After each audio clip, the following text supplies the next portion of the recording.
मान ले तूने 100 टेस्ट दिए, ठीक है, तेरे को बस 100 बार रिग्रेट होगा, तेरे 100 दिन खराब होंगे। 100 दिन मतलब 3 महीने, तीन की अभ्यास अभ्यास और अभ्यास, प्रैक्टिस प्रैक्टिस प्रैक्टिस। चंचल ही मन कृष्ण प्रमाथि बलवत्तड़। जो भी मिस्टेक हो तो उसको 4 क्लासेस में बांट दे, ठीक है। अब अगला है कि सिलेबस कंप्लीट नहीं हो पाता, प्रोक्रास्टिनेशन में जीते रहते हैं।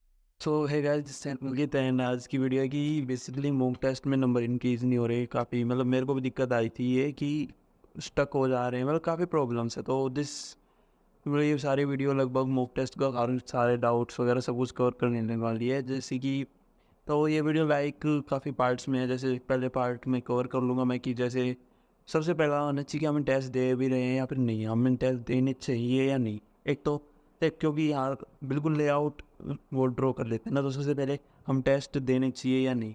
सेकंड, टेस्ट दे रहे हैं तो उसके एनालिसिस कैसे करें, ठीक है। थर्ड कि टेस्ट में नंबर जो है वो स्टक हो जा रहे हैं कि एक कम नंबर बढ़ नहीं रहे, इंक्रीज नहीं। हम मेहनत कर रहे हैं, पढ़ भी रहे हैं, लेक्चर देख रहे हैं, फिर भी नंबर इंक्रीज नहीं हो रहे।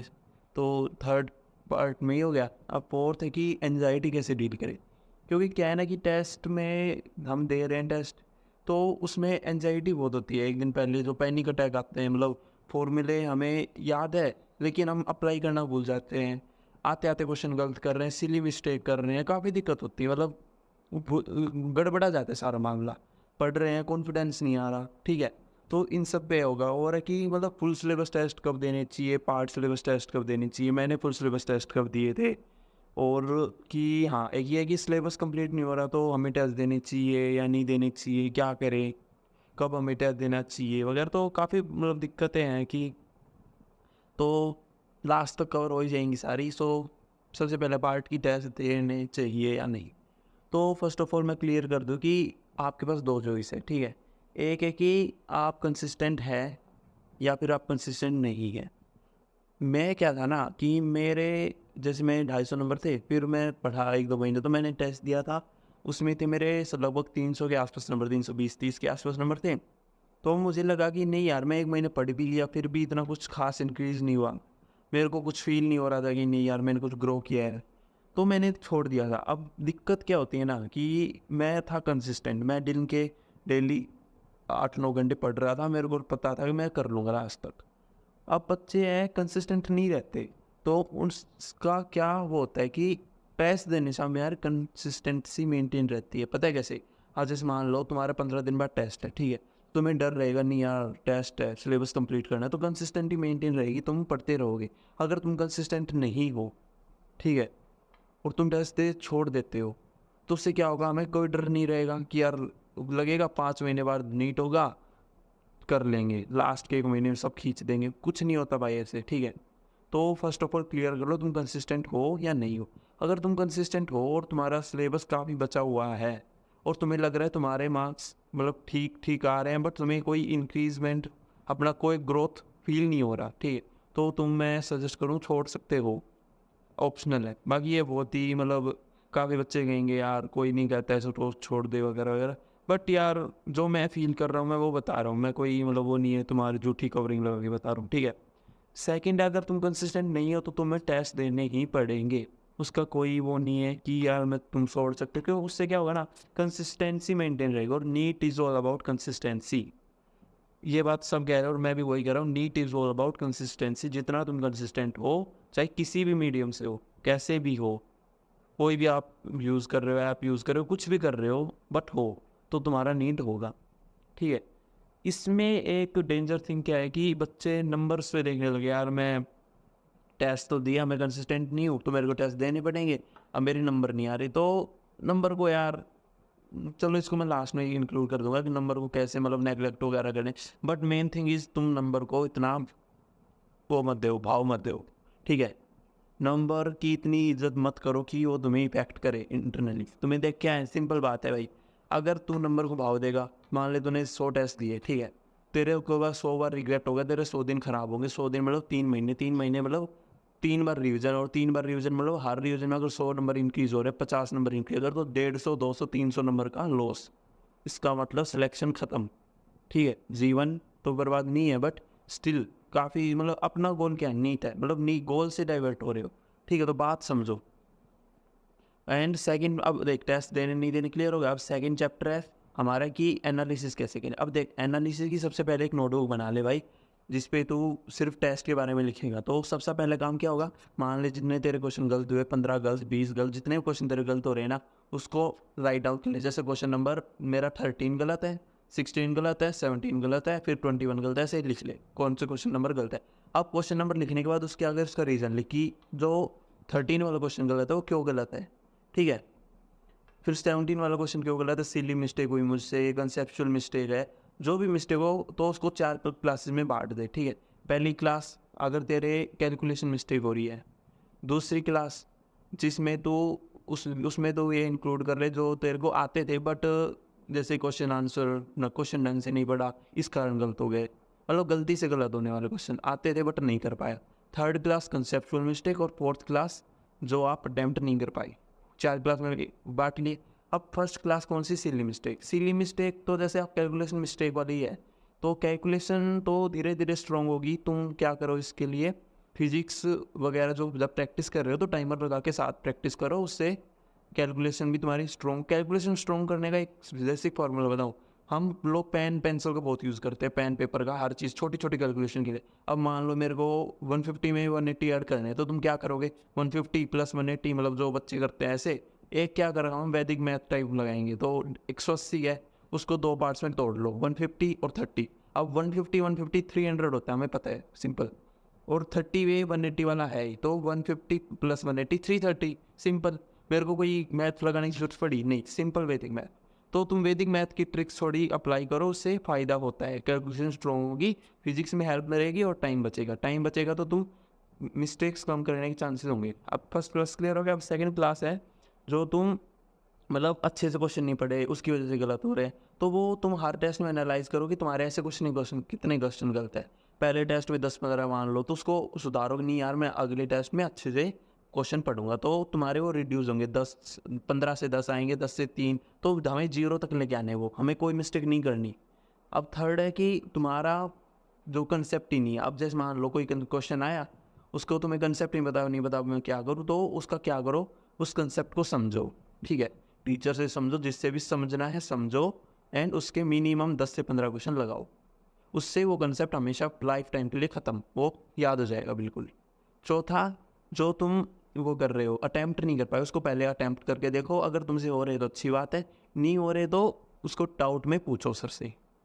अब ये भी ध्यान दो कि जैसे जैसे तुम अटैम्प्ट करते जा रहे हो, तो जो लास्ट वाला चौथा वाला है ना, वो कम होता जाए धीरे धीरे। जैसे पहले 15 क्वेश्चन अटैम्प्ट नहीं हुए, तो आप अगले टेस्ट में 10 होने चाहिए, क्योंकि तुम टाइम मैनेज करना सीखो, टाइमर लगा प्रैक्टिस करो, इसलिए।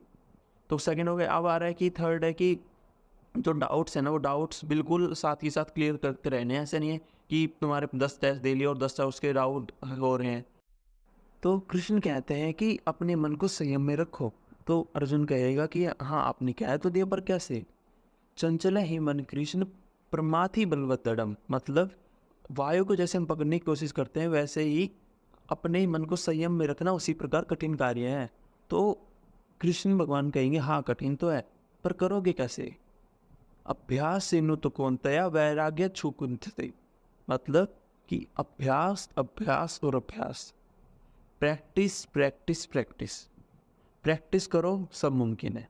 देख यार इम्पॉसिबल कुछ नहीं होता, लेकिन हम प्रैक्टिस करने के अलावा और कुछ कर नहीं सकते ना, ठीक है। फ़र्क है दोनों में, इम्पॉसिबल नहीं है कुछ भी। प्रैक्टिस करो यार, प्रैक्टिस के अलावा हम कुछ कर ही नहीं सकते। जिस चीज़ पे हमारा कोई मतलब कंट्रोल नहीं है, उसको चेंज करने का मतलब कुछ हम कर ही नहीं सकते ना, हम प्रैक्टिस कर सकते, उस पर ध्यान दो, ठीक है। तो अब क्या है कि मॉक टेस्ट में नंबर ये किस लिए था, ये इसलिए था कि मॉक टेस्ट में नंबर इंक्रीज नहीं हो रहे, नंबर स्टक हो गए मेरे, 150 ही आ रहे हैं, तो टेस्ट के लिए 150 ही आ रहे हैं। तो अब क्या करें, मेरे भी आ रहे थे यार, मेरे जब 250 थे, फिर 300 के आसपास अटक गए, फिर 330 के पास अटके। तो ये लेवल होते, लेवल टू लेवल इंक्रीज करते, पता नहीं इनका क्या एलोगरिथम है, बट है इनका कुछ ऐसा ही सीन है। क्या होता है ना, लेवल टू लेवल इंक्रीज होंगे, आपको भी रिलेट कर रहे होंगे, जैसे आप ये 300 है, फिर ये 350 तक आसानी से इंक्रीज करेंगे, फिर रुके 2-3 टेस्ट में वही रुके रहे, ठीक है, नहीं बढ़ रहे, फिर 400 के आसपास आ जाएंगे, 390 95 410 ऐसे, फिर रुक गए, फिर ये जाएंगे 460 वाली लाइन में, 460-80 के आसपास, फिर जाएंगे 520 के आसपास, फिर जाएंगे 560 वाले के आसपास, 590 ऐसे इंक्रीज करते हैं वो, 30-40 नंबर का एक साथ गैप मारते हैं, पता नहीं क्या फंडा इनका, बट ऐसा ही होता है। तो क्या, अभ्यास अभ्यास अभ्यास, प्रैक्टिस प्रैक्टिस एंड प्रैक्टिस। अब इसमें मुझे नहीं लगता मेरे को कुछ और कहना चाहिए यार। प्रैक्टिस, अब प्रैक्टिस के अलावा कोई भाई हिम्मत मत हारो, मेहनत का कोई तोड़ नहीं होता। तुम मेहनत करोगे रिजल्ट मिलेगा। अब एक पैनिक अटैक आ रहे बच्चों को, क्यों आ रहे पैनिक अटैक? उसने पढ़ा नहीं, पहला रीज़न उसको क्यों आ सकते हैं यार, कि हाँ तेरे को क्यों आ रहे, आए मैंने पढ़े नहीं। क्यों नहीं पढ़ा भाई? तेरे को पता था तेरे 2 हफ्ते बाद पेपर है, तूने क्यों नहीं पढ़ा? अब तू एक दिन पहले उस वीडियो को देख के सोच रहा मेरा सोल्यूशन नहीं मिल जाएगा, इससे तो नहीं मिलेगा। अब इससे रिग्रेट तो कर मत, तो क्या कर, तू अगले टेस्ट की तैयारी अभी से शुरू कर दे, ठीक है? इसको देना है दे, और नहीं देना तो मत दे। मतलब नंबर्स देख, अगर तू दे रहा है तो नंबर्स को मत देख कि अब तूने पढ़ाई भी नहीं की और तू नंबर भी देख रहा है यार मैं बिना पढ़े भी 500 ले आऊँ, ऐसा तो होगा नहीं। नंबर्स को ऐसे नेगलेक्ट करो जैसे जैसे तुम सब्सक्राइब बटन नेगलेक्ट करते हो चैनल पे। मतलब सिंपल है ना, कि उसको नेगलेक्ट करो, उसको मत देखो नंबर कितने आ रहे हैं। हमें क्या करना है, practice practice and practice, only practice thing पे ध्यान दो, ठीक है? अब नेक्स्ट है कि इस पैनिक क्यों अटैक क्यों आ रहा होगा उसको, कि यार उसने तैयारी की है अच्छी, बट उसको कॉन्फिडेंस नहीं आ रहा। इसका सबके साथ होता है, इसका सॉल्यूशन ये है कि सबके साथ यही होता है। तुम बिल्कुल नॉर्मल, अगर तूने मेहनत की है, ठीक है, भगवान को पता है तूने मेहनत की है, तो तेरा रिजल्ट आएगा, 100% आएगा। उस पर पैनिक करने की कोई वो नहीं है। बिलीफ रख खुद पे, भगवान पे, हर किसी पे बिलीफ रख, क्या तो उससे तेरे साथ अच्छा ही होगा, तेरे साथ बुरा नहीं होने वाला। अब अगला है कि सिलेबस कंप्लीट नहीं हो पाता, प्रोक्रास्टिनेशन में जीते रहते हैं। इसका यार सबसे सिंपल है, वीकली टारगेट अपने खुद को शेड्यूल करो। आपको पता है आपके 2 वीक बाद पेपर है, तो उसको 2 पार्ट में बांट लो। एक है कि तैयारी का, एक है रिवीजन का, ठीक है? रिवीजन के 2 दिन रखो, और तैयारी के बीच के मान लो तुम 2 वीक से पहले तैयारी कर रहे हो, सिलेबस के अकॉर्डिंग अपना अकॉर्डिंग कर लेना। तो क्या करो ना, पहले तो अपने को लगा है कि मान लो मैं एक केस लेके चल रहा हूँ, मेरे 2 वीक बाद पेपर है, तो मैं 2 दिन छोड़ दिए रिवीजन के, बचे हुए जो टाइम है ना उसको मैं शेड्यूल करूँगा कि हाँ इतना टाइम है मेरे पास, इतने चैप्टर है, मैं एक दिन में इतना चैप्टर कर सकता हूँ, मैं इसको करूँगा। अपने वीक के टारगेट बनाओ, इस वीक में मेरे को ये चैप्टर कर लूँगा, तो मेरे 2 वीक में सारे चैप्टर कंप्लीट हो गए, मैं टेस्ट अच्छे से दूंगा, रिवीजन भी हो जाएगा। ऐसे वीकली टारगेट बनाओ, उसका डेली टारगेट बनाओ। आज मैंने 20 वीक का 4 चैप्टर करने थे, इसमें आज मैंने ये वाला चैप्टर आधा कर लिया, इसके इस चैप्टर की लेक्चर देख लिया। ऐसे डेली टारगेट सेट करो, शेड्यूल रखो, बिल्कुल सिंपल, कॉम्प्लिकेट मत हो, थिंग्स को कंफ्यूज मत करो, ठीक है? बेस्ट। उसके बाद है कि फुल सिलेबस कब स्टार्ट करी, तो यार हर किसी का अलग होता है।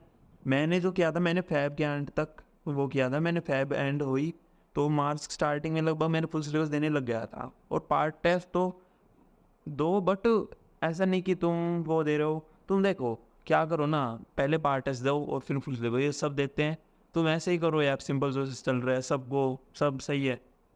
फिर है कि टेस्ट देने से पहले कैसे करें रिवीजन, तो वो तुम्हारी चॉइस है। क्या तो तुम शॉर्ट नोट्स पढ़ो, या फिर तुम अगर शॉर्ट नोट्स नहीं समझ आते थे, मेरे को शॉर्ट नोट्स कभी समझ नहीं आए, तो मैंने कभी शॉर्ट नोट्स बनाए भी नहीं। मैं क्या करता था ना, जो अपने बड़े नोट्स है उसी को शॉर्ट कौन साइज वे में करके उसी को पढ़ता था बार बार। एंड आई थिंक ये बेस्ट सॉल्यूशन है जिसको शॉर्ट नोट्स अच्छे नहीं लगते। सेकंड, हैंड रिटन नोट्स होने चाहिए, जो ये बात कर रहा था मैं। और किसी टॉपर वगैरह के नोट्स मत लो। फिर है कि टेस्ट में सिलेबस भी हो गया, मेरे को एक बार कर लिया, लेकिन कॉन्फिडेंस नहीं आ रहा, तो मैं टेस्ट दूँ या नहीं दूँ?